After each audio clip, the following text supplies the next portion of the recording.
Morley and Dave here at Commonwealth Stadium, where if you're an Eskimo fan or an Eskimo, you should get used to being, because the Eskimos are going to spend a lot of time here over the next few weeks. On Sunday afternoon, it's the final regular season game of the year. It's the final home game of the year. It's against the Montreal Alouettes, Sunday at 2 o'clock. We, of course, have the broadcast for you starting at 12:30 with the Challenge Insurance Group pregame show. The next game will be a home game. We just don't know when it will be and who it will be against, either the semifinal or the final, Dave, but the Eskimos can look after that themselves. Well, if they win, it'll be the Western Final here on November the 22nd. They could get a little help from the team they just beat, the Saskatchewan Roughriders, if they beat the Calgary Stampeders on Halloween.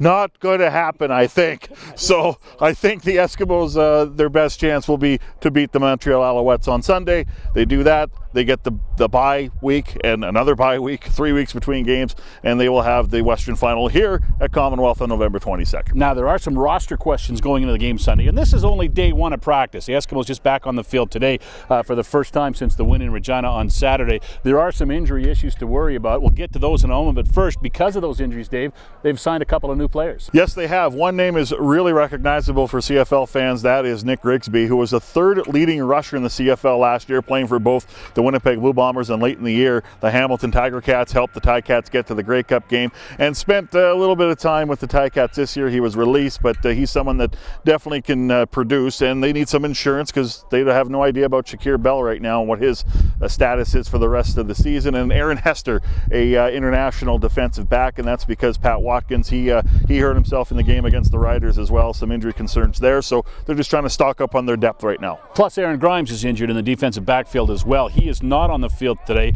but Pat Watkins is practicing. Shakir Bell did not practice today, so obviously there's an issue there that they have to deal with. And I guess you just want to have depth, Dave. You want to be ready to go. If you need a guy to step in, you have him. Absolutely. And, you know, for Grigsby, he's someone that definitely can come in and contribute, and he has had success in this league, and as I mentioned, helped the Ticats make it to the Grey Cup game last year. So someone that clearly can get it done in this league, and had a pretty good year last year. So why is he not around with the team earlier in the season? Why wasn't he around with the team earlier? I don't know. Football's kind of a strange sport in that sense, but he's here now, and we'll see if he sees some playing time between now and the end of the year. One other note from practice early this week, Marcus Howard back on the practice field. He's been on the 6-game injured list with an injury, and he has returned to practice. Don't know yet about his status for the game on Sunday. We'll find that out later on in the week. Eskimos and Alouettes on Sunday right here at Commonwealth Stadium, 2 o'clock start, 12:30 for the pregame show. Please remember, Santa's Anonymous Day. 6:30 CHED Santa's Anonymous will have people